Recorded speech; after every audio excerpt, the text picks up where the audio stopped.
Prin oficial, zi. Salutare tuturor! Ne-am întâlnit. Încă suntem azi. Miercuri, 18 iulie 2012, ultima ședință din anul universitar 2011-12 și ne-am gândit să dăm un premiu, ca tombolă pentru toți membrii alumnii prezenți la ultima ședință a anului universitar. Așa. 2 bilete la concertul Roxel la Cluj, de mâine seară, 19 iulie 2012, pe Cluj Arena. Înscriși avem 5 membri. Câte fete? 3? Hai, mâna sus, care sunteți? Mâna sus, care? Cum? Să știm, așa.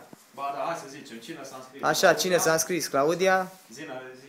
Claudia. Panfiloiu. Ovidiu Mihai. Lenu. Așa? Bun. Bun. 5 participanți. Sorin, oricum mergem, spunem asta, tu oricum te duci.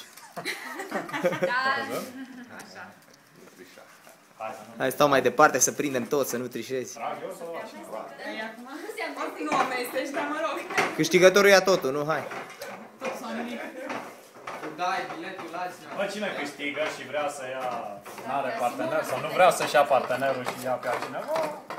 Dintre cei care sunt aici. Hai, Sorin, că ajunge. Hai că s-o încins.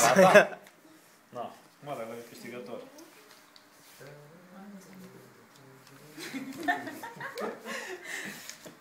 Băi, făcătură. Hai, e făcătura, așa La e? bursa alumni am avut 8 candidați, 7 fete și un băiat. O lua băiatul. Din 5 candidați, 4 fete și o lua băiatul. Felicitări! Arată-ne și biletul acum. Ovidiu Mihai.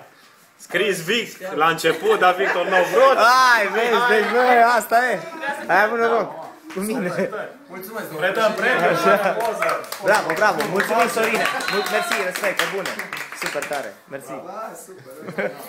Hai, Iulian, te duci în Croația, deci nu trebuie să fii trist. Nu trebuie să fii trist, nu? Gata, viitoare. Hai că de aici, din alumnii, toți suntem câștigători, așa că nimeni nu-i trist. Asta e evident.